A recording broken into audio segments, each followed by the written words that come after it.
In Python, escape characters are special characters starting with a backslash inside a string literal. These characters act as special commands when printed. Showing's better than telling.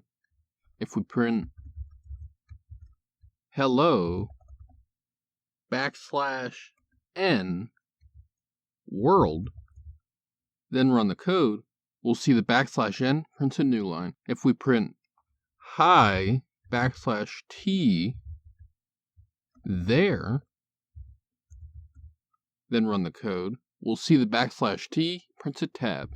If we print single quote, then run the code, we'll see a single quote literal. If we print double quote, then run the code, we'll see a double quote literal. Last, if we print \\, then run the code, we'll see a \/ literal. This has been Cubication. Like and subscribe to learn more.